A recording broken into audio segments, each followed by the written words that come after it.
Hello students, welcome back to the channel. Myself Ashnika Saudan and हम discuss कर रहे थे ठाकुर पब्लिकेशन की बुक पोएट्री एंड ड्रामा 2, जो कि राजस्थान की सभी यूनिवर्सिटीज एंड कॉलेज इंस्टीट्यूशन के बीए थर्ड सेमेस्टर के स्टूडेंट्स के लिए बनाई गई है and it is based on the latest NEP based syllabus.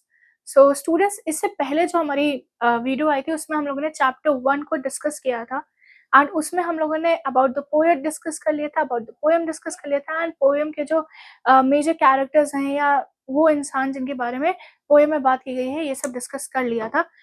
इस वीडियो को कंटिन्यू करने से पहले जो इससे पहले वाली वीडियो थी, मैं रिक्वेस्ट करूंगी कि आप उससे पहले देख लीजिए, क्योंकि दोनों वीडियोस आपस में कनेक्टेड हैं एंड वो वीडियो देखने के बाद जब आप ये वीडियो देख रहे होंगे आपको ये पोएम और अच्छे से समझ में आएगी, क्योंकि हर चीज वहाँ पे स्टेप बाय स्टेप एक एक करके डिस्कस की गई है एंड इसमें मैं बस समरी को जो है वो एक क्विक वे में एक्सप्लेन कर रही हूँ, डिस्कस कर रही हूँ।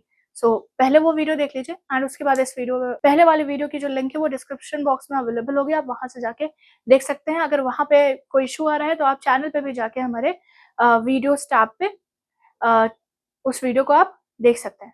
इतना कर लीजिए। उसके बाद अब मैं कंटिन्यू करने जा रही हूँ हमारी ये वीडियो, जिसमें हम डिस्कस करने जा रहे हैं हमारी poem deserted village bye Oliver Goldsmith.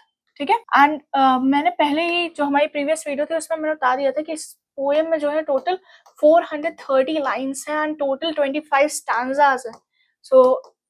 Sorry but हम जो है जो मेन पोएम है उसे हम बुक में इन्वॉल्व नहीं किया, हम लोगों ने बुक में इंक्लूड नहीं किया है। आप किसी वेबसाइट से आप गूगल पे सर्च कीजिए, आपको इजीली मिल जाएगी। पोएट्री फाउंडेशन पे आप जा सकते हैं, वहां पे आपको इजीली मिल जाएगी। अगर आपके पास कोई सेपरेट बुक होती है, कोई और एंथोलॉजी है जहाँ पे ये पोएम है, आप उस बुक को भी रेफर कर सकते हैं। एंड अभी आप एक सेकेंड पेज पे या एक सेकेंड टैब पे, अगर आप ये वीडियो सिस्टम पे देख रहे हैं तो एक सेकेंड टैब पे आप जो है ओपन कर लीजिए उस पोएम को, या फिर आप पोएम को जो है एक सेकेंड कॉपी आप उसकी रखिए, क्योंकि यहाँ पे मैं बस पोएम की जो लाइन्स है उसका एक्सप्लेनेशन देने वाली हूँ। लाइन्स आपको सेपरेट देखनी पड़ेंगी। ठीक है, चलते हैं। एंड पोएम को मैंने आपको बता दिया कि डिजर्टेड विलेज नाम है एंड इसमें जो है कमर्शलाइजेशन का या आप कह सकते हो इंडस्ट्रियलाइजेशन का रूरल लाइफ पे इम्पैक्ट क्या पड़ा है एंड किस तरीके से वेल्दी लोगों ने फार्म लाइफ को पूरी तरीके से खराब कर दिया है। जो पॉपुलेशन है वो पूरी तरीके से आप कह सकते हो कि डिस्पर्स हो गई है एंड जो इनोसेंस रहती थी रूरल लाइफ की या विलेजेस की, वो इनोसेंस अब पूरी तरीके से जा चुकी है। नेचुरल ब्यूटी अब जा चुकी है विलेजेस की एंड पूरी पोएम में यही चीज डिस्कस की गई है। हम स्टार्ट करते हैं हमारी फर्स्ट 34 लाइन से। फर्स्ट 34 लाइन्स जल्दी से रीड कर लीजिए, पॉज करके रीड कर लीजिए, उसके बाद एक्सप्लेनेशन सुनिए। ठीक है, एंड एक्सप्लेनेशन यही आ रहा है कि ये जो लाइन्स है यानी कि फर्स्ट 34 लाइन्स जो है, इसमें स्पीकर यानी कि हमारे पोएट, स्पीकर आप याद रखिएगा, जहाँ पे भी स्पीकर की बात हो रही है तो वो पोएट खुद है। तो स्पीकर जो है वो अपने चाइल्डहुड विलेज की बात करें, अर्बन विलेज है एंड मैं इससे पहले वाली वीडियो में बता चुकी हूँ ये अर्बन विलेज वैसे तो एक इमेजिनरी विलेज है, बट माना जाता है कि वो पोएट का चाइल्डहुड विलेज था। लेसो उससे इन्फ्लुएंस करके इस विलेज को बनाया गया है। स्टार्टिंग के लाइंस में जो है ये अर्बन विलेज के ब्यूटी को, कि वो कितना खूबसूरत है, कितना बाउंटीफुल है, ये एक्सप्रेस किया गया है अलग अलग वर्ड्स के साथ। एंड उसकी जो नेचुरल ब्यूटी, उसकी जो प्लेजर्स हैं, जो सिंपल प्लेजर्स आपको एक विलेज एरिया में, एक रूरल एरिया में देखने को मिल जाते हैं, उन इनहेबिटेंट्स जो वहाँ के रहते हैं, जो वहाँ के विलेजेस हैं, उनकी जो इनोसेंस होती है, उनकी जो लाइफ की एनरिचमेंट होती है, वो उन्होंने स्टार्टिंग लाइंस में डिपिक्ट किया है। एंड उसके बाद उन्होंने विलेज को कैरेक्टराइज कुछ इस तरीके से किया है कि उन्होंने टर्म्स यूज किए हैं कि विलेज में आपको नॉर्मली ग्रीन फील्ड्स आपको देखने को मिल जाएंगी, खेत आपको देखने को मिल जाते हैं, चार्मिंग कॉटेजेस, छोटे छोटे घर आपको देखने को मिल जाते हैं एंड एक आप कह सकते हो सिंपल लिविंग आपको विलेजेस में देखने को मिल जाती है।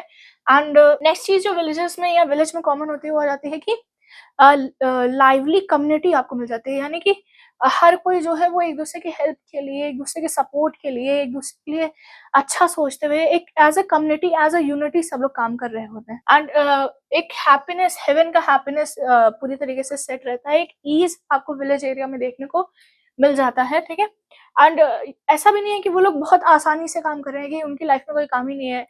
Villages are the most hardest working people who enjoy their life with simple beauty and serenity. तो ये सारी चीज़ें जो है स्टार्टिंग के लाइन्स में उन्होंने बताई हैं एंड इसके बाद वो रेमिनिस्सेंट करने लगते हैं, यानी कि याद करने लगते हैं कि उनका जो चाइल्डहुड विलेज था वो किस तरीके से दिखता था। तो पूरा डिस्क्रिप्शन उन्होंने दिया है कि विलेज में जो है अलग-अलग जॉयज़ थे, अलग-अलग एक्टिविटीज़ थी एंड जो कि एक विलेज को या उनके विलेज को, एक विलेज को नहीं पर्टिकुलरली वो अपने विलेज की बात करें कि उस विलेज को, उनके विलेज को वो डिफाइन करता था एंड किस तरीके से विलेजर्स जो है वो साथ में आ जाते थे जब उनके पास फ्री टाइम रहता था, जब वो अपना सारा काम खत्म कर चुके थे, तब वो साथ में आके किसी पेड़ की छाँव के नीचे या किसी प्रॉपर सेक्लूडेड इन में जाके आराम से बात कर रहे होते थे, एक-दूसरे से कन्वर्सेशन कर रहे होते थे। विलेज में जो कपल्स होते थे, जो लवर्स होते थे वो किसी थॉर्न बुश में जो है थॉर्न बुश के पीछे या किसी छोटे-से बुश के पीछे छुप के एक-दूसरे से बातें कर रहे होते थे, ठीक है? प्यार भरी बातें वो अपनी कर रहे होते थे। इसके अलावा हॉलिडेज़ पे जो है यानी कि संडेज़ हो गए या कोई और फेस्टिवल हो गया, तो पूरे विलेजेस साथ में मिलके अलग-अलग एक्टिविटीज़, अलग-अलग शोज़ कर रहे होते थे, जो काफ़ी अच्छे से चल रहा होता था क्योंकि सब में जो है एक प्रॉपर यूनिटी रहती थी, ठीक है?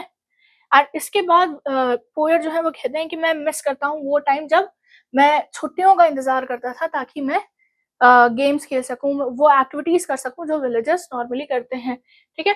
सो इसके बाद वो एक मतलब आप कह सकते हो एक संडे का उनका जो डिस्क्रिप्शन होता है वो देते हैं एंड आगे की लाइन्स में वो कहते हैं कि जब छुट्टियाँ रहती थी या ब्रेक होता था सबका काम खत्म हो जाता था, हर कोई क्या करता था कि ट्री के शेड के नीचे आ जाते थे वो लोग बातें करने के लिए या कोई एक्टिविटी करने के लिए, गेम खेलने के लिए, पास टाइम करने के लिए एंड अलग-अलग एक्टिविटीज़ करते थे। जितने यंग पीपल थे, यानी कि जो यूथ था, ठीक है?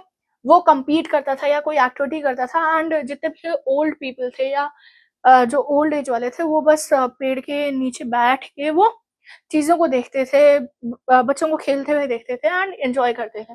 अब वहाँ पे किस-किस टाइप की एक्टिविटीज़ होती थी, तो अलग-अलग तरीके की, कभी कोई प्लेफुल कॉन्टेस्ट हो रहा है, कोई अपनी स्किल दिखा रहा है, अगर कोई फ्लूट अच्छा बजा पा रहा है, तो वो फ्लूट बजाते हुए दिखा रहा है। अलग-अलग गेम्स हो रहे हैं, अलग-अलग कॉम्पिटिशन्स हो रहे हैं, फिर डांसिंग कॉम्पिटिशन भी हो रहा है एंड कपल्स के बीच में आप कह सकते हो कपल डांस का कॉम्पिटिशन भी हो रहा है जिसमें अ, यही हो रहा है कि सारे कपल्स ट्राई कर रहे हैं कि हम सबसे ज़्यादा देर तक डांस करें एंड हम सबसे आखिर में हों जो कि डांस करना रोके, ठीक है? इसके अलावा वहाँ पे वो एक इंसिडेंट भी स्पेसिफाई करते हैं कि एक यंग मैन है जिसके चेहरे पे मिट्टी लगी हुई है पर हर कोई छुप के मुस्कुरा रहा है, कोई उसे बता नहीं रहा कि उसके चेहरे पे मिट्टी लगी हुई है। इसके अलावा जो उनका संडे होता था या फिर जो एक्टिविटीज़ हो रही थी उसी बीच जो है हमेशा होता था कि एक यंग शाय लड़की होती थी जो कि प्यार से छुपते-छुपाते जो पुरानी मूवीज़ में होता नहीं है कि जो हीरोइन होती है वो छुप-छुप के हीरो को देख रही होती है, छुप-छुप के अपने प्यार का इज़हार कर रही होती है। तो यहाँ पे भी एक यंग वुमन है जो छुप-छुप के अपने लवर को देख रही है एंड वो छुप-छुप के इशारे कर रही है। एंड ये जो पूरी एक्टिविटी जो कपल्स के बीच में हो रही है, ये जो इस पर्टिकुलर कपल के बीच में हो रही है, ये एक ओल्ड लेडी जो है वो नोटिस भी कर रही है and she is disapproving their actions. वो उनके इस एक्शन से खुश नहीं है बिल्कुल भी, नाखुश है वो। एंड ओवरऑल जो उनका दिन रहता था वो ऐसे ही सेंस ऑफ यूनिटी और हैप्पीनेस से भरा होता था। कम्युनिटी का पूरा सबका साथ रहता था, सब लोग एक साथ हँसी-खुशी वहाँ पे रह रहे होते थे। एक कंटेंट लाइफ़ हर कोई वहाँ पे जी रहा होता था, ठीक है? अब इसके इसके साथ ही क्या है कि ये पूरे ये जो स्टैन्ज़ा था, ये जो लाइन्स थी 1 टू 34 ये स्पीकर जो है एक मतलब हैप्पी टोन में तो चीज़ें बता ही रहा है, बट वो एक रेमिनिसेंट टोन में या एक वाइब्रेंट टोन में वो चीज़ों को बताने की कोशिश कर रहा है कि कम्युनल जॉय ऐसा हुआ करता था। मतलब पहले जब हम साथ में रहते थे तो हम इस तरीके से रहते थे एंड वो प्रायोरिटाइज़ कर रहे हैं सिंपल प्लेज़र्स को, डेली प्लेज़र्स को जो हम नॉर्मली हमारी जो भाग-दौड़ भरी ज़िंदगी होती है हम उसमें छोड़ दें। बट यही है कि आगे की लाइन्स में आप कह सकते हो कि ये जो कम्युनल यूनिटी थी, ये जो हैप्पीनेस है ये अब पूरी तरीके से हट चुका है क्योंकि विलेज अब पूरी तरीके से डिज़र्टेड हो चुका है एंड अब आगे की लाइन्स में विलेज स्पीकर जो है वो मॉर्न करने वाला है। ये जो चार्म है उसको, ये जो ब्यूटी था, ये जो कम्युनल सेंस था, सेंस ऑफ कम्युनिटी थी विलेज के अंदर, वो ये सब अब मॉर्न करने वाला है। सो ये तो हो गई 34 तक की लाइन्स। आगे की लाइन्स की बात करते हैं तो अब बात करेंगे हम लोग लाइन नंबर 35 से 74 की। अगेन आप वीडियो को पॉज़ कर सकते हैं, पहले लाइन रीड कर लीजिए, उसके बाद एक्सप्लेनेशन देखिए। सो इन लाइन्स में जो है पोएट सिंपल सा है, वो एक पिक्चर ड्रॉ करने की कोशिश करते हैं जिसमें वो करंट का जो अर्बन विलेज है उसको दिखा रहे हैं, एंड वो इलस्ट्रेट कर रहे हैं या बता रहे हैं कि किस तरीके से कि इकोनॉमिक और सोशल चेंजेस जो हैं वो रूरल लाइफ को किस तरीके से इम्पैक्ट कर रहे हैं, एंड वो लेमेंट भी कर रहे हैं कि ये जो सिंपलर लाइफ, ये जो शांति भरी जिंदगी हम विलेज में जी रहे होते थे, हमने वो पूरी तरीके से छोड़ दी है।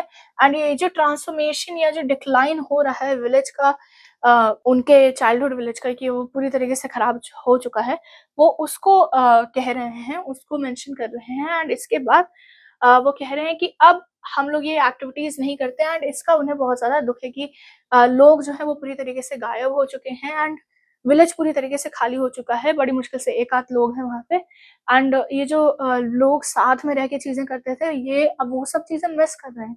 एक पॉइंट आता है कि अगर आप कोई चीज बचपन से करते आ रहे हो या बचपन में करते थे एंड वापस आप जाते हो, तो आपको अरे यार ये ऐसे पूरा चेंज कैसे हो गया? तो वही चीज़ वो भी वो फ़ील कर रहे हैं, एंड वही चीज़ वो अपनी इन लाइन्स में डिस्क्राइब कर रहे हैं, ठीक है? एंड इसके आगे वो कह रहे हैं ये जो पूरा चेंज आया है वो सिर्फ़ एक इंसान की वज़ह से है, एक सिंगल पावर की वज़ह से आया है, क्योंकि विलेज में जो है एक पावरफुल लैंड ओनर आ गया है जिन्हें उन्होंने रिच मैन कहा है, ठीक है? एंड इस रिच मैन के आने की वज़ह से क्या हुआ है, ये तो रिच था, तो इसने जितने भी पेजेंट्स थे, जितने भी वहाँ पे काम करने वाले थे या जितने भी विलेजेस, उनको ऑप्रेस करना स्टार्ट कर दिया, उनको कंट्रोल करना स्टार्ट कर दिया। एंड इसकी वजह से क्या हुआ कि वो विलेज बहुत ही डिसोलेटेड होता गया, अलग होता गया। एंड लोग ऑपरेशन में आप कब तक रहोगे, ठीक है?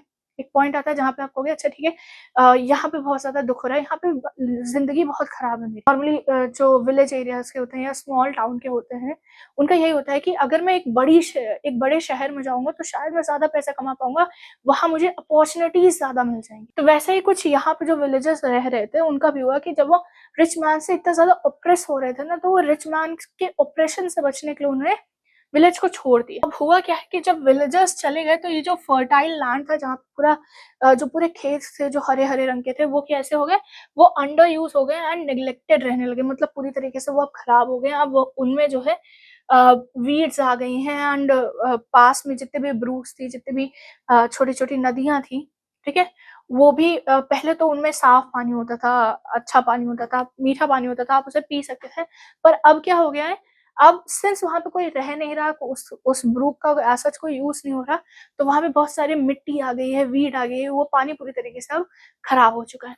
एंड अब इस विलेज में सिर्फ़ उन्हें वाइल्ड लाइफ़, यानी कि जो जंगली जीव होते हैं या जंगली बर्ड्स जो होते हैं, उन्हें वही देखने को मिल रही हैं। एंड इसमें भी उन्होंने 2 बर्ड्स को हाइलाइट किया है। First is Britain and second one is Lapin. Britain जो है ये एक सिंबॉलिक बर्ड है, जो कि एक मतलब जब वो अपना गाना गाती है, जब वो चर्प करती है, तो वो एक मोurnफुल क्राई, मतलब एक सैड क्राई जैसा लगता है कि कोई रो रहा है, ऐसा लगता है, ठीक है? जब वो आवाज़ निकालती है। एंड लैपिंग की जब हम बात करते हैं, तो लैपिंग जो है वो एक ऐसी बर्ड है जो बहुत ही एकदम सेक्लूडेड एरिया में रहती है, एकदम अलग एरिया में रहती है, जहाँ पे कोई ना आता-जाता। सो ये दोनों बर्ड्स जो हैं वो शो करती हैं, लैपिंग शो करती है कि विलेज पूरी तरीके से जो है वो खाली हो चुका है, सेक्लूडेड हो चुका है, एंड इसकी वजह से अब ये, मतलब वो इतना ज़्यादा खाली हो चुका है कि अब वो वहाँ पे लाफिंग रह सकती है। एंड अ, जो स्पीकर जो अपना सैडनेस फ़ील कर रहा है, वो उन्होंने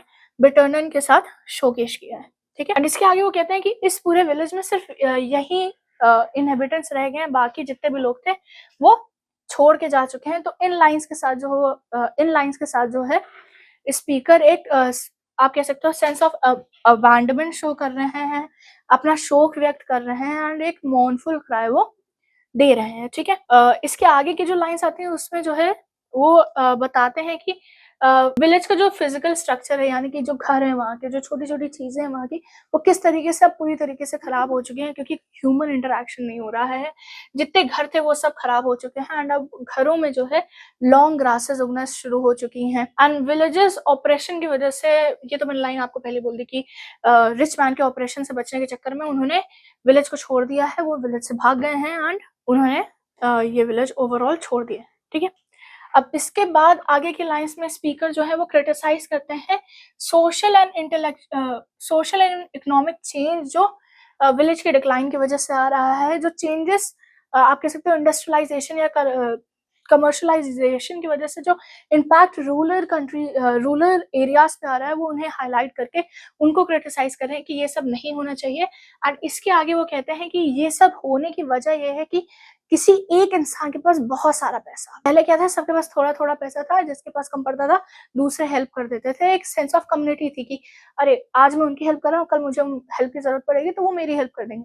बट अभी क्या हो गया कि किसी एक इंसान के पास बहुत सारा पैसा है एंड जनरल पॉपुलेशन जो है वो डिक्लाइन होती जा रही है, उनके पास पैसा और कम होता जा रहा है। सिंपल सी लाइन है, the rich are getting richer and the poor are getting poorer. So वो चीज़ यहाँ पे वो डिपिक्ट करने की कोशिश करते हैं, ठीक है? एंड आगे की लाइन्स में वो कहते हैं कि हाँ, भले ही एक प्रिंस या एक लॉर्ड की जब हम बात करते हैं, उनके फाइनेंसेस में थोड़ा बहुत ऊपर-नीचे आता है, बट उनके फ्लक्चुएशन से जो है वो उनकी लाइफ पे इम्पैक्ट नहीं पड़ता। एक प्रिंस के पास अगर किसी दिन टैक्सेस कम आएँगे तो वो भैया वो गरीब नहीं हो जाएगा, वो अभी भी वैसे ही चीज़ें कर रहा होगा जैसे वो पहले करता है। वहीं पे एक पुअर इंसान अगर है, एक विलेजर है, अगर उसे 1 दिन का पैसा नहीं मिलेगा या 1 दिन के रिसोर्सेज़ वो कलेक्ट नहीं कर पाएगा ना, तो वो पर्टिकुलर दिन उसके लिए प्रॉब्लमैटिक हो जाएगा। सो ये एक चीज़ वो अपनी आगे की लाइन्स में हाइलाइट करते हैं एंड वो कहते हैं कि सबसे बड़ा जो नेशन का, किसी भी देश का जो स्ट्रेंथ होता है वो उसके फार्मर्स होते हैं, उसके पेजेंट्रीज होते हैं, जो कि इरिवर्सिबल होते हैं। उनको हटाया नहीं जा सकता। मतलब प्रिंस या आप कह सकते हो जो किंग है उनकी ज़रूरत है, पर सबसे ज़्यादा ज़रूरत जो है वो फार्मर्स की रहती है। Farmers are the people who grow food. अगर फूड नहीं रहेगा तो इवेंचुअली कोई भी सिविलाइजेशन है वो पूरी तरीके से कोलैप्स कर जाएगी, पूरी तरीके से खराब जाएगी। सो ये चीज़ें वो इन लाइन्स में मेंशन करते हैं एंड आगे की लाइन्स में वो बोलते हैं कि अब जो है वो टाइम पूरी तरीके से चेंज हो चुका है एंड ये हर जगह जो है वो पैसा और ग्रीड जो है लोगों के अंदर आ चुका है एंड जो पहले जो लोगों के अंदर इनोसेंस थी, जो पीजेंट्स के अंदर इनोसेंस थी, वो अब धीरे-धीरे जा रही है एंड अब जो है हर कोई विलेज से हट के जो है बहुत ज़्यादा पैसा और मतलब खुद को चीज़ें करना पसंद करता है। वो ओवरऑल सेंस ऑफ कम्युनिटी में बिलीव नहीं कर रहा है। एंड इसकी वजह से और ज़्यादा प्रॉब्लम और डिस्कम्फर्ट आ रहा है, लोगों के अंदर प्राइड आ रही है। मेरे पास ज़्यादा पैसा है, अरे तुम तो गरीब हो, हटो, मैं चीज़ें कर लूँगा, मुझे तुम्हारी ज़रूरत नहीं है और अगर मुझे तुम्हारी ज़रूरत है तो मैं तुम्हें रिप्लेस कर सकता हूँ पैसे की वजह से। लोगों के अंदर फिज़ूल का घमंड आ चुका है, फिज़ूल का ईगो आ चुका है just because of money. And लोग जो है जो सिंपल जॉयफुल हेल्दी जो लाइफ़ थी, रूरल लाइफ़ थी, उसको वो पूरी तरीके से भूल चुके हैं, हटा चुके हैं एंड ये एक कैरेक्टरिस्टिक था अर्बन अर्बन विलेज का पहले के टाइम पे कि वहाँ के जितने विलेजेस थे वो एक सिंपल हेल्दी और हैप्पी जॉयफुल लाइफ वो जी रहे थे, ठीक है? बट अब क्या हो गया है, ये कैरेक्टरिस्टिक पहले था, अब नहीं है। अब क्या हो चुका है, अब ये सब गायब हो चुका है, अब वो विलेज पूरी तरीके से खाली हो चुका है and the poet is रिमिनिसिंग all this and he is feeling limited. Okay, तो ये हो गई आपकी लाइन्स 35 टू 74। अब हम चलते हैं आगे की लाइन्स में।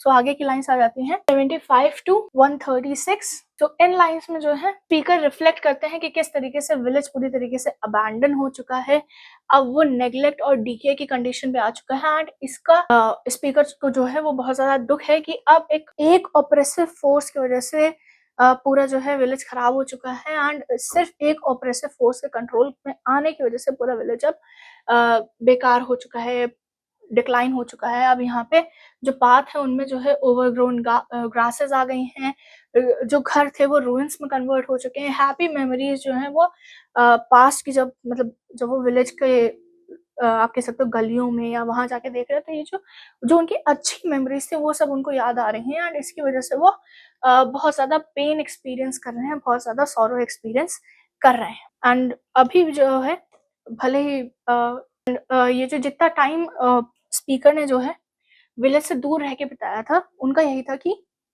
मैं अभी जो है जितने पैसे हैं, जितनी चीज़ें हैं, मैं अपनी लाइफ़ को एक्सप्लोर कर लेता हूँ। मैं लाइफ़ के जो हार्डशिप्स हैं मुझे एक्सपीरियंस कर लेता हूँ एंड उसके बाद इन्होंने होप किया था कि एक टाइम आएगा जब मैं रिटायर होके विलेज में जाके आराम से जो मेरे बचपन की सिंपल, हैप्पी और हेल्दी लाइफ़ थी मैं वो जीऊँगा।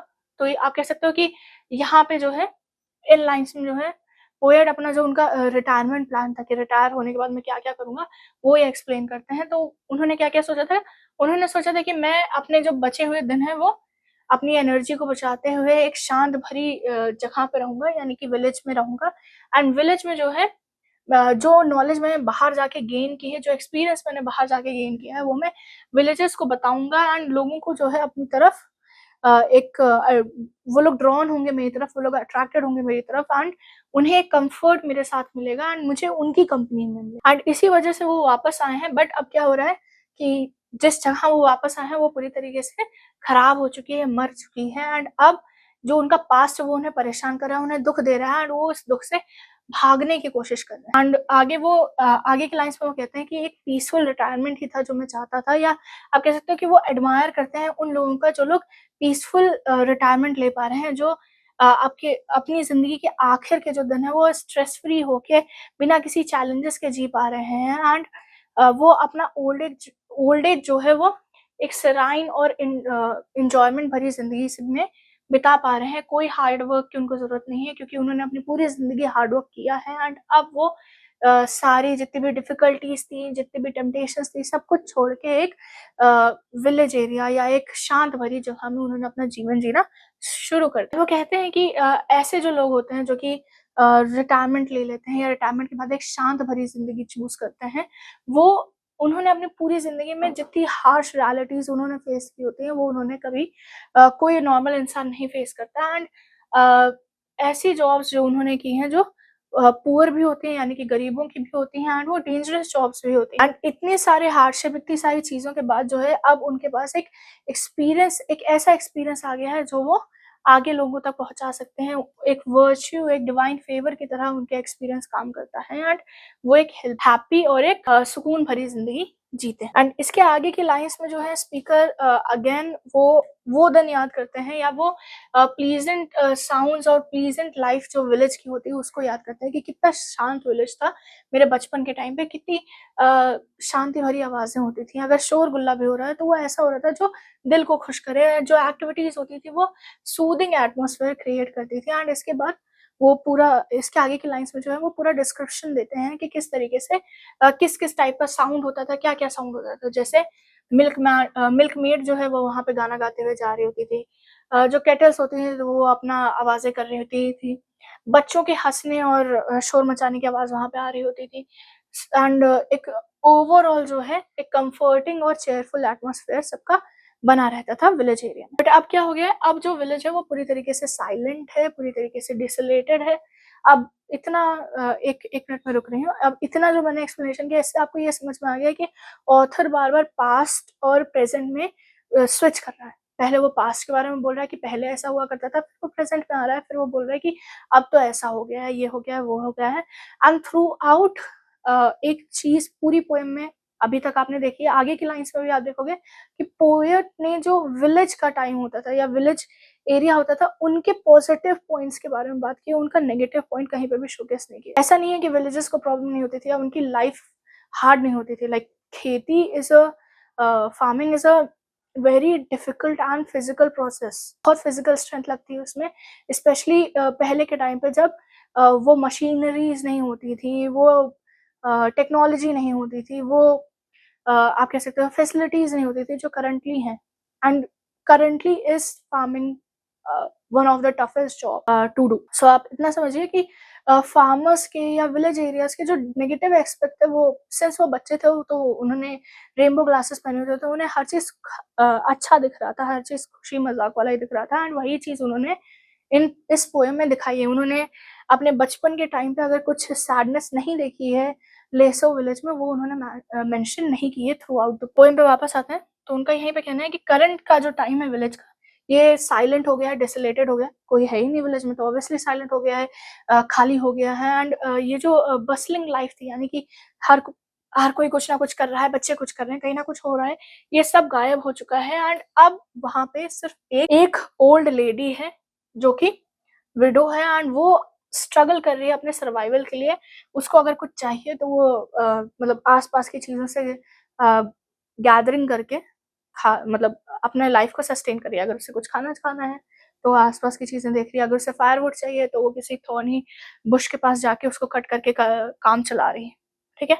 And she is the last of the innocent villagers in that village और ये शोकेस करता है कि वो जो वुमन है वो आखिर के जो कुछ इनोसेंट लोग हैं उनमें शो करता है। एंड इसी बात का आप कह सकते हो विलेज पोएट को या विलेजर को दुख भी है, इवन उस लेडी को भी दुख है क्योंकि वो वहाँ पे पूरी तरीके से अकेली है, ओल्ड एज में है, हर चीज़ उसे खुद करनी पड़ रही है एंड इसी वजह से वो रात में रोती भी है अपनी ज़िंदगी पे। एंड पूरा विलेज इस समय खाली हो चुका है। एंड ये जो आपका मतलब जो लास्ट की फ्यू लाइन्स हैं वो पूरी तरीके से डिस्क्राइब करते हैं कि उसकी लाइफ जो है वो कितनी ज़्यादा हार्ड है, कितना ज़्यादा एंड्योर उसे करना पड़ रहा है चीज़ों को, लाइफ को सस्टेन करने। तो ये हो गई आपकी 75 से 136। अब हम चलते हैं आगे की लाइन्स पर। सो 137 टू 192। अब इन लाइन्स में जो है स्पीकर एक और नया कैरेक्टर या एक और नए इंसान को इंट्रोड्यूस करता है। अभी तक मैंने 2 के बारे में बात कर ली, रिच मैन की बात कर ली, वुमन की बात कर ली, ओल्ड वुमन की बात कर ली। अब हम बात करेंगे विलेज प्रीचर की, ठीक है? विलेज प्रीचर मैं आपको बता चुकी हूँ, ये एक मॉडेस्ट इंसान था इनके पुराने विलेज मतलब चाइल्डहुड विलेज में। करंट में तो विलेज पूरी तरीके से खाली है। चाइल्डहुड विलेज में ये एक मॉडेस्ट इंसान था, सबसे प्यार करता था। एंड ये इसका घर जो था वो घर के पास जो है एक बहुत अच्छा गार्डन था एंड उसी के पास जो है वहीं पे जो है इनका घर था। बट अभी क्या हो चुका है, वो गार्डन तो पूरी तरीके से तहस-नहस हो चुका है। इनका घर पूरी तरीके से तहस-नहस हो चुका है एंड अब वहाँ पे गार्डन की जगह पे जो है वाइल्ड फ्लावर्स उगे हुए हैं, जंगली फूल वहाँ पे बहुत सारे उगे हुए हैं।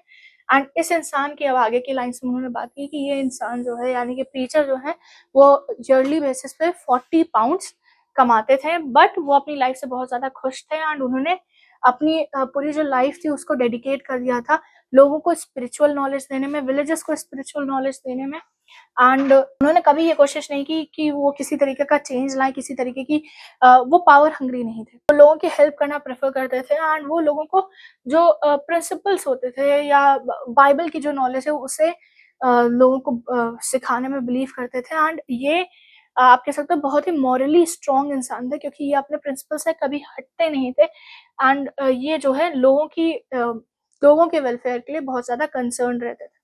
एंड इन्होंने कभी भी जो है किसी भी नीडी इंसान को, किसी भी ज़रूरतमंद को अपने घर से वापस नहीं किया है। फिर वो चाहे कोई भीख माँगने वाला हो, कोई इंजर्ड सोल्जर हो या कोई ऐसा इंसान हो जो मतलब दिवालिया हो चुका है, जिसने अपना सब कुछ गँवा दिया है, वो बहुत ज़्यादा खर्चा करता था एंड अब उसके पास कुछ नहीं है। अगर वो इनके पास आएगा, प्रीचर के पास आएगा, तो प्रीचर जो है उसे भी उसकी भी हेल्प करेंगे, उसको कंपैशन के साथ देखेंगे, कंपैशन की नज़रों से देखेंगे, उसे जज नहीं करेंगे, किसी को भी वो जज नहीं करते थे। उनके अंदर किसी भी तरीके का प्राइड नहीं था, किसी भी तरीके की नफ़रत नहीं थी, ठीक है? वो सबको प्यार करते थे, वो सबकी हेल्प करते थे, एक बहुत ही शांत स्वभाव के इंसान थे। इसके अलावा वो कोशिश करते थे कि जो भी लोग उनके पास आए हैं, पैराशनर्स वो लोग होते हैं जो कि मतलब जो अपनी ज़िंदगी में पूरी तरीके से हार चुके, वो उनकी हेल्प करने की कोशिश करते थे, सबको स्पिरिचुअल ग्रोथ के बारे में वो बताते थे एंड लोगों को इंस्पायर करते थे कि वो अपनी ज़िंदगी में आगे कुछ करें, ठीक है? अगर कोई इंसान जो है मरने वाला होता था तो उसके पास भी ये जाके उसको एक सूदिंग या आप कह सकते हैं एक कंपैशनेट प्रेजेंस की हेल्प से उसको कंफर्ट और होप देते थे। जैसे होता नहीं है कि क्रिश्चियनिटी में एक रहता है कि जब इंसान मरने वाला होता था पुराने टाइम पे तो चर्च के किसी इंसान को लाया जाता था ताकि वो बाइबल सुन सके एंड उसको एक शांति मिले, ठीक है? तो वो ये काम भी करते थे। इसके अलावा चर्च में जो है वो लोगों को बाइबल की नॉलेज देते थे एंड उनका डिमीनर ऐसा था, उनकी पर्सनैलिटी ऐसी थी, वो कि इस तरीके से चीज़ें बोलते थे कि वो एक स्केप्टिकल इंसान को एक एथियस्ट को भी एक बिलीवर बनाने की क्षमता रखते थे, ठीक है? एंड उनका प्रेज़ेंस जो था वो बहुत ही वार्मिंग था, बहुत ही केयरिंग था जिसकी वज़ह से विलेज के जो बच्चे थे वो भी उनसे प्यार करते थे। मतलब विलेज के सिर्फ बड़े ही नहीं, जो वहाँ के बच्चे थे वो भी उनसे प्यार करते थे एंड भले ही जो है ये अपने जो दूसरे लोग हैं या वेलफेयर के दूसरों के वेलफेयर में, दूसरों की लाइफ में बहुत ज़्यादा इन्वॉल्व रहते थे, बट इनका ओवरऑल फ़ोकस बाइबल की टीचिंग्स पे रहता था, हेवन में जाने के लिए रहता था एंड अच्छा काम करने में इनका पूरा फ़ोकस रहता था। एंड लास्ट की कुछ लाइन्स में स्पीकर ने पार्शनर को जो है स्टेडी फास्ट क्लिफ की तरह कहा है कि मतलब वो एक पहाड़ की तरह थे। जैसे एक पहाड़ होता है ना, अडिग, अचल, वैसे वो थे कि वो एकदम अपने अपने प्रिंसिपल्स को लेके फर्म थे, लोगों के लिए केयरिंग थे एंड उन्हें कोई भी परेशान नहीं कर सकता था, उन्हें कोई भी हटा नहीं सकता था। उनका फेथ, उनकी स्पिरिचुअल नॉलेज, उनकी लाइट, ये सब उनके अंदर अच्छे से थी एंड वो कम्युनिटी की हेल्प करने में पूरी तरीके से बिलीव करते थे। Line 93 193 to 218। So in lines में क्या है, स्पीकर एक और इंसान को लेते हैं, एक और कैरेक्टर को लेते हैं जो कि है स्कूल मास्टर, ठीक है? ये अपने स्कूल मास्टर यानी कि अपने टीचर की बात कर रहे हैं एंड अगेन ये पास्ट में जाके जो मेमोरीज़ हैं, जो नॉस्टैल्जिया है उनसे जुड़ा हुआ उसे सबके सामने ला रहे हैं। अब इसकी वजह यही आ रही है कि वो जा रहे थे एंड उन्हें जो है एक फेंस दिखा है, ठीक है? जो अब पूरी तरीके से खराब हो चुका है, एक घर दिखा है जो पूरी तरीके से खराब हो चुका है एंड वहाँ पे एक श्रब उगी हुई है एंड उन्हें याद आता है कि ये घर जो है ये मेरे स्कूल मास्टर का था एंड इसी वजह से वो जो है अब स्कूल मास्टर के बारे में बात करते हैं एंड इसमें भी वो एक रिफ्लेक्सिव टोन लेके बात की है उन्होंने एंड स्कूल मास्टर का बिहेवियर उन्होंने बताया कि वो एक लाइवली इंसान थे एंड स्कूल जो था वो मतलब शोर-गुल्ला, बच्चे हैं आस-पास तो शोर-गुल होना ही है, ठीक है? तो स्कूल मास्टर का जो घर था वो मतलब घर में ही स्कूल था, ठीक है?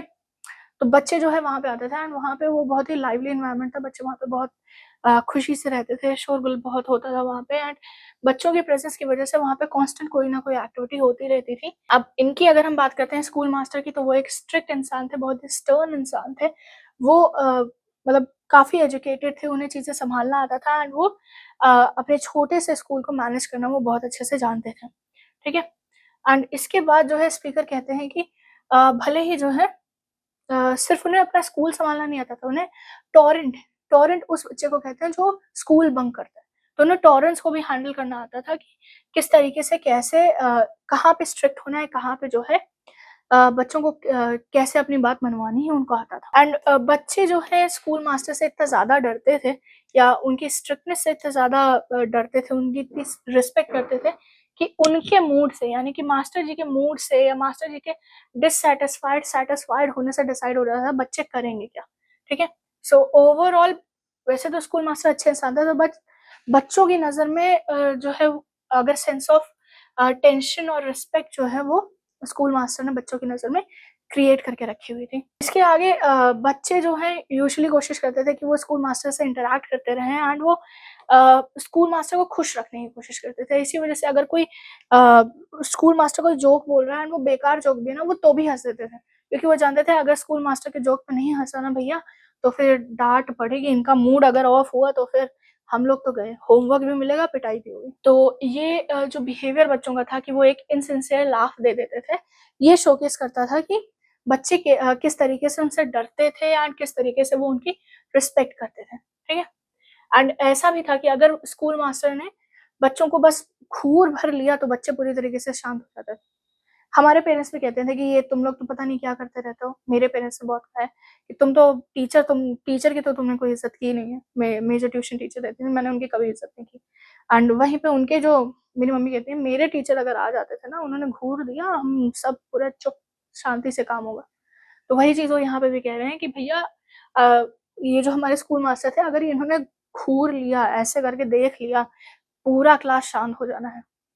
सब लोग शांति से अपना काम करेंगे एंड पूरे जगह जितने भी स्टूडेंट्स हैं सबके बीच में एक न्यूज़ फैल जाएगी भैया स्कूल मास्टर का मूड ऑफ है, उनका वो गुस्से में है, कोई कुछ करेगा नहीं वरना पूरा दिन खराब, वो पनिश करके छोड़ेंगे, पिटाई-विटाई करके छोड़ेंगे वो। इतनी ज़्यादा स्ट्रिक्टनेस, इतनी ज़्यादा आप कह सकते हो कि हार्ड बिहेवियर के बाद जो है बच्चों ने एक चीज़ नोटिस की, पोएट ने एक चीज़ नोटिस की कि वो बहुत ही ज़्यादा काइंड थे, ठीक है? वो स्ट्रिक्ट थे, डिसिप्लिन्ड थे, बट ऐसा नहीं था कि वो एक रूथलेस इंसान थे, नहीं। बच्चों से प्यार करते थे, वो बच्चों को सही राह पे ले जाना चाहते थे, इस वज़ह से वो स्ट्रिक्ट रहते थे, ठीक है?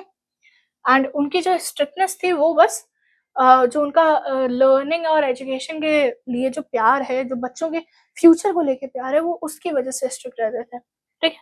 एंड इसके आगे वो और डिस्क्राइब करते हैं कि पूरे विलेज में सबको पता था कि स्कूल मास्टर के पास जो है वो बहुत ज़्यादा नॉलेज है। उनके पास इतनी नॉलेज है कि वो किसी भी चीज़ पे लिख सकते हैं, किसी भी चीज़ पे बात कर सकते हैं, किसी भी चीज़ पे वो डिबेट कर सकते हैं एंड सबसे ज़्यादा मतलब वो फेमस इसलिए थे क्योंकि वो अरिथमेटिक कर सकते थे यानी कि मल्टीप्लिकेशन, डिवीज़न, मल्टीप्लिकेशन कर सकते थे।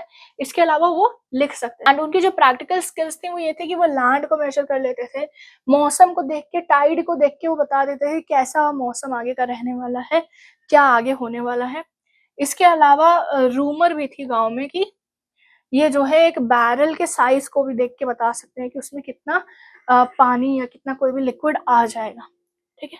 तो ये एक चीज़ जो है वो इनके लिए मतलब अगर कोई अनपढ़ हो, तो उसके लिए सिंपल सा है कि भैया लैंड कैसे मेज़र कर लिया तुमने? तो उनको तो पता नहीं है, खड़े-खड़े अगर कोई इंसान ऐसे खड़ा रहे और वो कह दे, "अरे! इतनी लैंड है।" तो हर कोई शॉक्ड हो जाएगा। तो वही चीज़ यहाँ पे भी हो रहा है कि हर कोई शॉक्ड था कि ये लैंड मेज़र कर सकते हैं, एक जगह खड़े-खड़े रह के, ठीक है?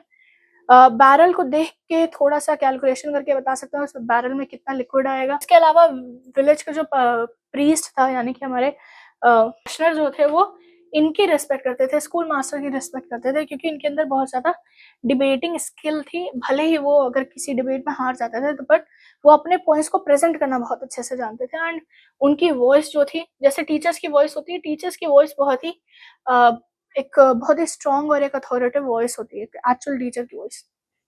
ठीक है, तो वैसे इनकी भी वॉइस थी, इनके पास नॉलेज बहुत ज़्यादा थी, वोकैब्युलरी बहुत अच्छी थी। तो आप कह सकते हो स्कूल मास्टर की मतलब जो ट्रेडिशनल स्कूल मास्टर्स या स्कूल टीचर्स की जो तारीफ़ होती थी, वो उन्होंने यहाँ पे की है, ठीक है?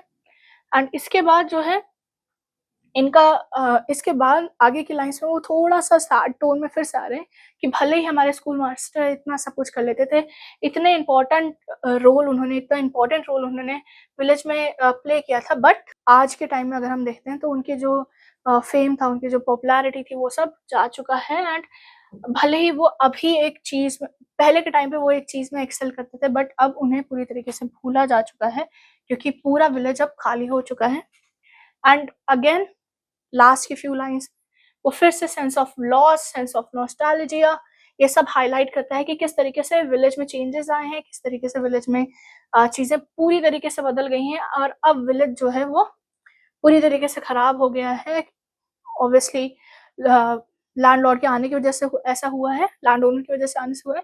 दूसरा स्कूल मास्टर जो है वो वहाँ से चले गए हैं एंड इस वजह से भी स्कूल विलेज जो है वो पूरी तरीके से खराब होना शुरू हो चुका है एंड आगे की डिस्क्रिप्शन में उन्होंने जो है वहाँ पे स्कूल मास्टर का बोर्ड भी था तो उसको भी उन्होंने हाईलाइट करते हुए कहा है कि ये सब जो चीज़ें हैं, ये जो ट्रांज़िशन उन्होंने दिखाया है पास्ट का, प्रेज़ेंट का, सो ये जो ट्रांज़िशन है ये theme of change and fading of cherished memories को शो करता है, ठीक है? थ्रू आउट यही होगा, वो पास्ट में जाएँगे, पास्ट मतलब वो कुछ देखेंगे, उसका डिस्क्रिप्शन उन्होंने क्या देखा, फिर पास्ट में चले जाएँगे कि उस पर्टिकुलर चीज़ से पास्ट कैसा था, पास्ट में वो चीज़ कैसी थी एंड करंट में वो चीज़ कैसी है, ये थ्रू आउट चलेगा। लैंड ओनर के साथ भी यही हुआ था, प्रीस्ट के साथ भी यही हुआ था, ओल्ड वुमन के साथ भी यही हुआ था, स्कूल मास्टर के साथ भी हुआ था।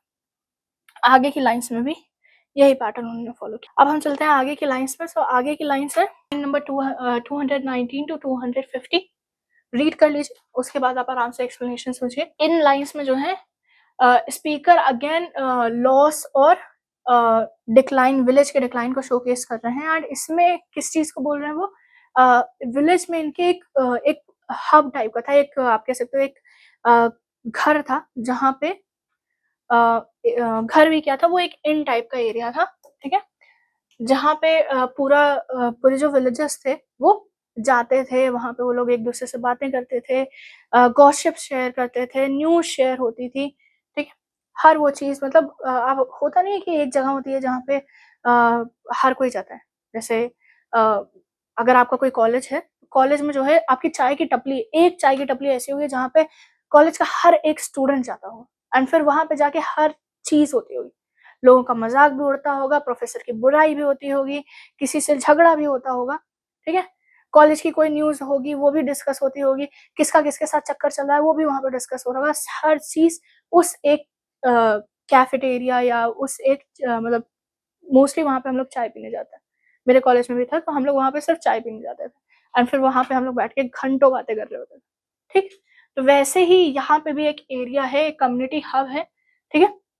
एक इन टाइप का एरिया है जहाँ पे सारे विलेजर्स जाते थे एंड वहाँ पे वो बातें करते थे, गॉसिप्स करते थे एंड उसका पूरा डिस्क्रिप्शन कि पास्ट में कैसा था, अभी कैसा है, ये पूरा डिस्क्रिप्शन आगे की लाइन्स में है। तो डिस्क्रिप्शन क्या है कि अब मैं आगे जाता जा रहा हूँ तो मुझे एक साइन बोर्ड दिखता है, ठीक है? अभी तो उस साइन बोर्ड के आस-पास जो है वो थॉर्न्स ग्रो हो चुके हैं, तो वो साइन थोड़ा-सा मुझे सही नहीं दिख रहा बट मैं उस साइन को देख के ये बता सकता हूँ ये वो एक घर है जहाँ पे हर कोई जाता था, एक सेंस ऑफ कम्युनिटी हमारे अंदर थी एंड हम लोग वहाँ जाके डिस्कशंस करते थे। तो ये एक वो स्पॉट है जहाँ पे लोग जाते थे हार्टली ड्रिंक्स करने, बूढ़े लोग वहाँ पे यानी कि ओल्ड जो विलेजेस थे वो जाते थे, अपना टाइम वहाँ पे एन्जॉय करने के लिए काम करने के बाद। वहाँ पे लीडर्स भी जाते थे, जो विलेज के पंचायत के हेड्स होते थे वो भी जाते थे, अपना सीरियस मैटर्स पर डिस्कस करने के लिए। ये वही जगह है जहाँ पे गॉसिप्स भी डिस्कस होती थी, कोई नई पुरानी न्यूज़ होती थी वो भी डिस्कस होती थी, कुछ नया हो गया वो भी डिस्कस होता था, कोई बहुत पुरानी न्यूज़ हो गई वो भी डिस्कस हो रही है। कि भैया महाराणा प्रताप के बारे में सुने हैं, वो ऐसे थे, ये भी डिस्कशन यहाँ पे हो रहा होगा, ठीक है? महाराणा प्रताप का नहीं, अ, इंग्लैंड का है तो वहाँ का डिस्कशन हो रहा होगा, मेबी किंग हेनरी का हो रहा होगा, बट उनके टाइम पीरियड का हो रहा होगा या उनसे पहले के टाइम पीरियड का हो रहा होगा। यहाँ पे तो उन्होंने पूरा डिस्क्रिप्शन दे दिया। इसके बाद जो है वो कहते हैं कि अभी क्या हो चुका है, फिर से वो पास्ट से प्रेज़ेंट में वापस आगे कह रहे हैं, बट अभी जो है ये जगह पूरी तरीके से खाली हो चुकी है। यहाँ पे जो है पूरा जो इंटीरियर है वो पूरी तरीके से खराब हो चुका है। जो कि पहले व्हाइट वॉश्ड था, सैंडेड फ्लोर्स थे, वार्निश्ड वॉल क्लॉक लगी हुई थी वहाँ पे, अलग-अलग तरीके के चेस्ट थे एंड वो वर्सेटाइल चेस्ट था। चेस्ट मतलब ड्रॉर्स लगे हुए थे और ऐसे-वैसे ड्रॉर्स नहीं थे, वो ऐसा ड्रॉर था जिसको अगर आप स्विच करोगे तो पहले तो वो ड्रॉर दिख रही है, अगर आप उसको थोड़ा-सा टिल्ट करोगे तो वो बेड भी बन जाएगा, ठीक है? ऐसा एरिया था वो।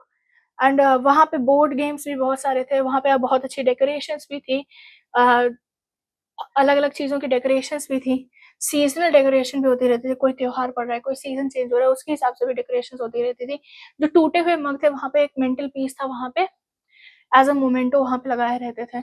बट इतनी सारी डेकोरेशन, इतनी सारी चीज़ें करने का फ़ायदा क्या हुआ? क्योंकि अब वो उनमें से कुछ भी नहीं है, हर वो चीज़ जो है खराब हो चुकी है। जो हाउस था, जो कि पहले विलेजर्स के लिए एक पॉइंट पे बहुत इम्पोर्टेंट था, अब उसका कोई पर्पस नहीं रह चुका है। अब वो पूरी तरीके से एक खंडहर बन चुका है। अब कोई वहाँ पे नहीं आता, वहाँ पे कोई हँसता नहीं है, कोई कम्युनिटी नहीं सेट होती है।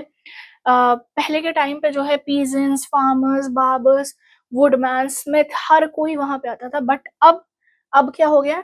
अब वहाँ कोई नहीं आ रहा, वहाँ कोई गाना नहीं गा रहा, वहाँ पे कोई सोशल न्यूज़ नहीं शेयर कर रहा, कोई गॉसिप नहीं कर रहा। वो पूरी तरीके से खाली खंडहर बन चुका है। सिर्फ़ वहाँ पे पोएट को एक चीज़ मिल रही है, वो है उनकी यादें। जब वो उस जगह पे गए हैं तो उनको वहाँ पे बस वो यादें उनके पास रह गई हैं, बाकी हर चीज़ वहाँ से खत्म हो चुकी है। ओके?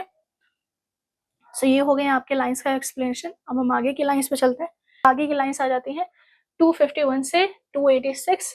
सो इन लाइन्स में जो है ऑथर एक्नॉलेज करते हैं, एक्नॉलेज भी क्या कर रहे हैं, वो डायरेक्ट एक अटैक कर रहे हैं, ठीक है? कि वेल्दी लोगों की वजह से ऐसा हो रहा है एंड वेल्दी लोग जो है वो सेंटिमेंटल ओरेशन उनका रहता ही नहीं, वो है सेंटिमेंटल चीज़ें समझते ही नहीं, ठीक है? तो देखिए क्या कह रहे हैं कि वेल्दी लोग जो हैं वो भले ही एक विलेजर को मॉक करें, एक रूरल प्लेस से अगर कोई इंसान बिलॉन्ग करता है तो उसको मॉक करें, उसके ओरिजिन को लेके मॉक करें, बट ये जो मॉकरी है ना, इससे उसको ये फ़र्क नहीं पड़ता है, क्योंकि वो कभी भी जो एक सिंपल लाइफ़ का जो प्लेज़र होता है, जो एक नॉर्मल इंसान या एक विलेजर एक्सपीरियंस करता है, वो कभी एक्सपीरियंस नहीं कर पाते। वो मॉडेस्ट बिगिनिंग को नहीं समझ एंड अभी की हालत क्या हो गई है कि अभी जो टाइम आ गया है कि हर कोई जो है वो आर्टिफिशियल चीज़ों के पीछे भागता है एंड हर चीज़ को बस पैसे से आँकने की कोशिश करता है कि भैया मेरे पास पैसे और ज़्यादा आ जाएँ, पैसे के पीछे भागता रहता है, ठीक है? एंड वो इन इस पैसे के पीछे के भागने के चक्कर में ना, जो मेमोरीज़, जो अच्छी मेमोरीज़ होती हैं, जो छोटी-छोटी चीज़ें होती हैं, जो खुशियाँ होती हैं, वो उन्हें मिस कर जाते हैं, ठीक है? एंड वो इस वेल्दी लोगों का या ये जो परस्यूट ऑफ रिचनेस है या पैसों का जो परस्यूट है, वो उसी को क्रिटिसाइज़ करते हुए आगे की लाइन्स में बोलते हैं कि अ, वेल्दी चीज़ें जो होती हैं, ये एक रिलक्टेंस, ये जो लोगों का परस्यूट है वो अ, अनंत काल तक चलता रहता है, कि वो चलता ही रहेगा कि वो अमीर हो जाएँ, पैसे के पीछे भागते रहें एंड इससे जो होता है ये ग्रीड आती है एंड ग्रीड जो होता है वो आपको लेस फॉर्च्यूनेट बनाता है, आपको मिज़रेबल बनाता है और कुछ नहीं करता।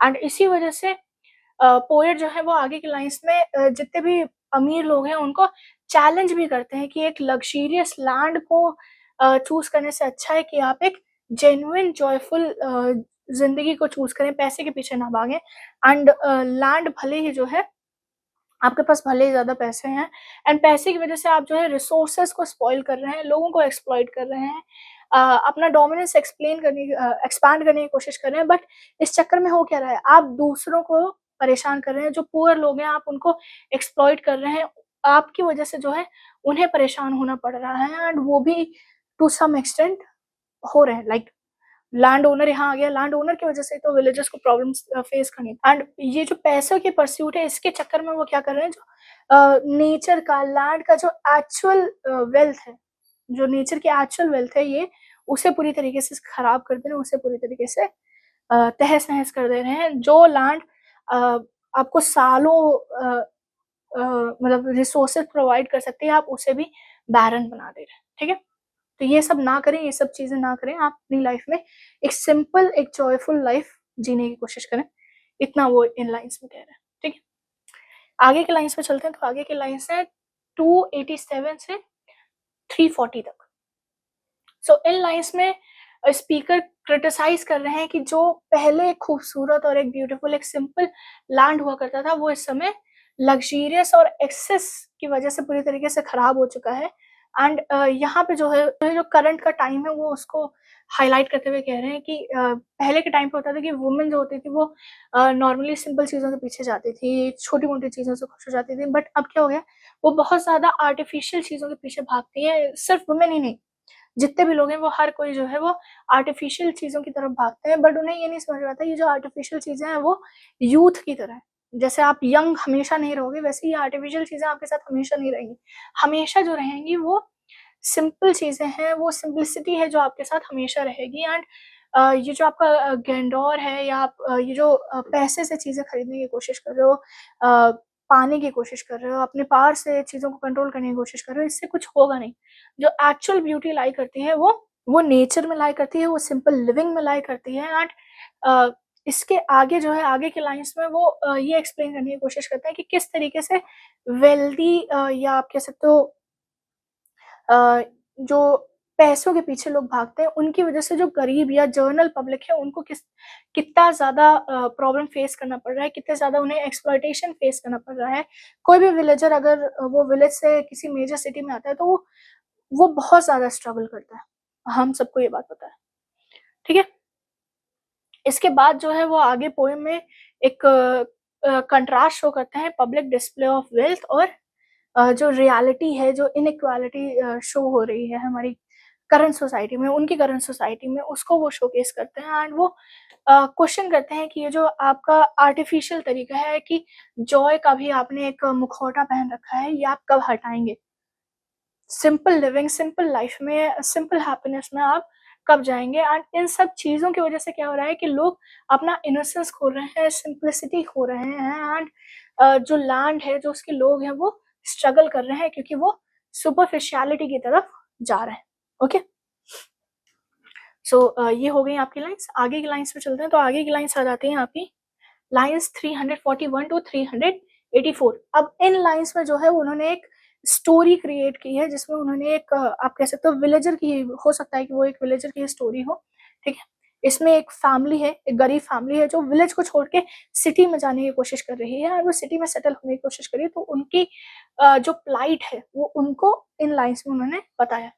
तो क्या बोला है इन्होंने कि जब एक विलेजर जो है वो एक नई लाइफ में जाता है, एंड विलेजर्स को इन्होंने जो है एक्साइल्स बोला, मतलब उन्हें देश निकाला मिल गया है, उन्हें उनकी खुद की जो ज़मीन थी उससे निकाल दिया गया है। एंड उसके बाद जो है वो एक नए लैंड पे गए हैं जो कि बहुत ही हार्श है, बहुत ही डेंजरस है।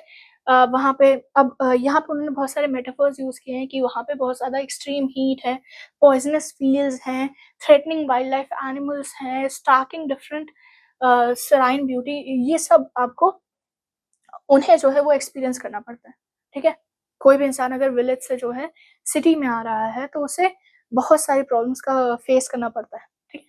तो वो सारी प्रॉब्लम्स, चाहे वो गर्मी हो गई, चाहे वो घर में ना रहना हो गया, खाने को लेके दिक्कत हो गई, जो फिज़िकल अटैक्स, फिज़िकल थ्रेट उनके पास रहता है कि भाई मैं अनजान लोगों के बीच में, कोई कुछ भी कर सकता है, वो सब यहाँ पे रहता है। ये जितने भी एक्साइल्स हैं, यानी कि जितने भी विलेजर्स जो अपना होम टाउन या होम विलेज को छोड़ के आए हैं, वो बस 2 चीज़ एक्सपीरियंस कर रहे होते हैं, पहला है सॉरो यानी कि दुःख, दूसरा है रिग्रेट यानी कि गिल्ट, ठीक है? कि उन्होंने जो है अपना होमलैंड छोड़ दिया, उन्होंने अपना विलेज छोड़ दिया। विलेज में वो ज़्यादा सुकून था, अब जो है उनके पास सुकून नहीं है। एंड इसके आगे वो एक स्टोरी बताते हैं कि एक फादर है, वो पूरी डिटर्मिनेशन के साथ काम कर रहा है कि मैं किसी तरीके से अपनी फैमिली को सपोर्ट कर सकूँ। सिटी में जो है मैं अपनी फैमिली को एक जैसे एक अच्छी ज़िंदगी जो होती है वो मैं दे सकूँ, बट वो अब ऐसा कुछ कर नहीं पा रहा, वो सक्सेसफुल नहीं हो पा रहा है। एंड अपने फादर को सपोर्ट करने के लिए एक डॉटर जो है वो खुद को भी सैक्रिफाइस कर रही है, अपने पर्सनल लाइफ को भी सैक्रिफाइस कर रही है। पर्सनल लाइफ को सैक्रिफाइस कर रही है, इसका सिंपल सा इम्प्लीकेशन जा रहा है that she is she is indulging into being an prostitute, okay? And वहीं पे एक फैमिली तो हो गई, फादर हो गया, डॉटर हो गए। जो फैमिली की मदर है वो पूरी तरीके से ग्रीफ स्ट्रिकन है, उसे कुछ समझ नहीं आ रहा है वो अपने बच्चों को कैसे सँभाले। रिसोर्सेज़ प्रॉपर नहीं है, तो वो अपने बच्चों को क्या खिलाए, कैसे उनको उनको प्रोवाइड करे, वो इसको लेके परेशान है। एंड इसी वज़ह से वो जो बच्चे हैं, जो छोटे बच्चे हैं, उनको वो पकड़ के रो रही है, ठीक है? सो ये हो गई आपकी लाइन्स। आगे की अब आ जाते हैं हम हमारे लास्ट स्टैंज़ा पे, लास्ट की कुछ लाइन्स के एक्सप्लेनेशन पे, ठीक है? सो लाइन्स है 385 टू 430। लाइन्स को रीड कर लीजिए सोर्स से, उसके बाद आप एक्सप्लेनेशन सुनिए, ठीक है? सो इसमें लास्ट की जो लाइन्स हैं, इसमें स्पीकर जो है वो पूरी तरीके से क्रिटिसाइज़ करता है। मैंने पहले वीडियो में भी बोला है कि पोएम जो है वो 4 सेगमेंट में है। पहले वो विलेजेस की मतलब विलेज पास्ट में कैसा था उनकी बात करता है, प्रेज़ेंट में कैसा है उनकी बात करता है, वो क्रिटिसाइज़ करता है एंड आखिर में जो है वो डिमांड करता है। तो इस स्टैंज़ा में वो क्रिटिसाइज़ भी कर रहे हैं, डिमांड भी कर रहे हैं कि ये जो लग्ज़रियस लाइफ़ जीने का जो सोसाइटी का आ गया है कि भई ज़्यादा पैसे होंगे, मैं आराम से जीऊँगा, ये जो है ये लोगों को करप्ट कर रहा है, सोसाइटी को करप्ट कर रहा है। एंड ये प्लेज़र या प्रॉस्पेरिटी लाने की जगह जो है वो सुपरफिशियलिटी लोगों के नीचे अंदर ला रहा है।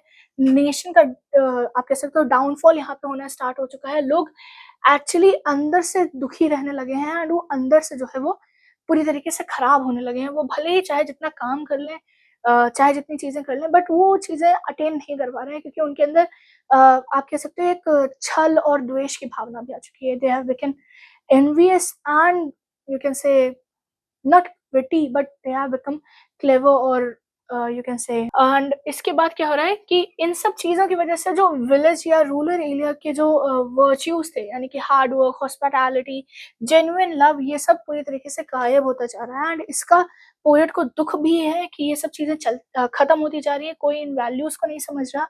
एंड वो डिमांड भी कर रहा है कि भाई हमें ये वैल्यूज लानी है, तो ये जो लग्जीरियस लाइफ का ये जो सेटअप है, ये जो सोसाइटी हमारी जिस डायरेक्शन में जा रही है, हमें वो डायरेक्शन को चेंज करने की ज़रूरत है। एंड ये जो चीज़ें लॉस हो रही हैं, जो वैल्यूज़ लूज़ हो रही हैं, उनको उन्होंने एक मेटाफर यूज़ किया है, शिप सेटिंग सेल, ठीक है? इस मेटाफर के साथ उन्होंने दिखाया कि ये जो रूरल वैल्यूज़ थी, ये सब अब जाती चली जा रही हैं। जैसे एक शिप जो है वो जब सेल करने के लिए जाता है, तो वो लैंड से दूर होता चला जाता है, वैसे ही ये वैल्यूज़ भी क्या हो रही है, ये धीरे-धीरे जो है वो गायब होती जा रही है। एंड इसका ये जो धीरे-धीरे वैल्यूज़ गायब होती जा रही है, इसका पोएट को दुःख भी है, ठीक है? वो दुःख में भी है एंड इसके साथ ही उन्हें एक और दुःख भी है कि पोएट्री की भी कोई वैल्यू एज़ सच कर नहीं रहा, पोएट्री को भी लोग नेग्लेक्ट करते जा रहे हैं, वो बस मटेरियलिस्टिक चीज़ों में चलते चले जा रहे हैं, लिटरेचर को भी वो इग्नोर करते जा रहे हैं। वो हर तरीके के प्लेज़र्स, जो सिंपल प्लेज़र्स हैं, वो उन्हें छोड़ के जो मटेरियलिस्टिक प्लेज़र्स हैं, वो उनमें इन्वॉल्व हो रहे हैं, ठीक है? एंड वो डिमांड करते हैं, विश करते हैं कि लोग जो है जो एक्चुअल वर्च्यूज़ हैं, ट्रुथ है और रियलिटी है, वो उन पे फ़ोकस करें, ठीक है? एंड ये जो पैसे या लग्ज़रियस लाइफ़ की जो सोसाइटी में टेंडेंसी आ गई है, वो पूरी तरीके से हटे। लोग सेल्फ रिलायंस हों, सेल्फ रिलायंट हों, एक सेंस ऑफ कम्युनिटी सबके अंदर आए, ओके?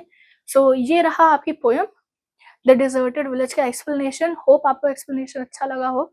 एंड अगर आपको ये एक्सप्लेनेशन अच्छा लगा है तो वीडियो को लाइक कर दीजिएगा। कोई डाउट, कोई क्वेश्चन, कोई सजेशन रहता है तो आप कमेंट बॉक्स में कमेंट कर सकते हैं। चैनल को सब्सक्राइब कर लीजिएगा क्योंकि ऐसे एक्सप्लेनेशंस और आगे आते रहेंगे। अभी आपके और चैप्टर्स बचे हुए हैं। सो चैनल को सब्सक्राइब कर लीजिए ताकि अगर अ, आगे वीडियोस पढ़ते हैं तो उनके नोटिफिकेशंस आपके पास जल्द से जल्द आते रहें। एंड ये बुक जो बुक मैं डिस्कस कर रही हूँ, इसमें तो अभी मैंने सिर्फ आपको एक्सप्लेनेशन और बहुत छोटी-छोटी चीज़ें दिखाई हैं, जो मेजर चीज़ें मैंने सिर्फ वही आपको शोकेस की हैं। सो अगर आपको ये बुक परचेज़ करनी है, क्वेश्चन आंसर्स, एक्सरसाइज़ेज़ सब आपको इस बुक में मिल जाएगा। सो अगर आप ये बुक परचेज़ करना चाहते हैं, तो आप ये बुक हमारी ऑफ़िशियल वेबसाइट अमेज़न, फ्लिपकार्ट से परचेज़ कर सकते हैं। इसके अलावा अगर आप इसका ई-बुक या पीडीएफ वर्ज़न चाह रहे हैं, तो आप उसे गूगल प्ले बुक से परचेज़ कर सकते हैं। And thank you so much for watching the video and I will see you on the next one.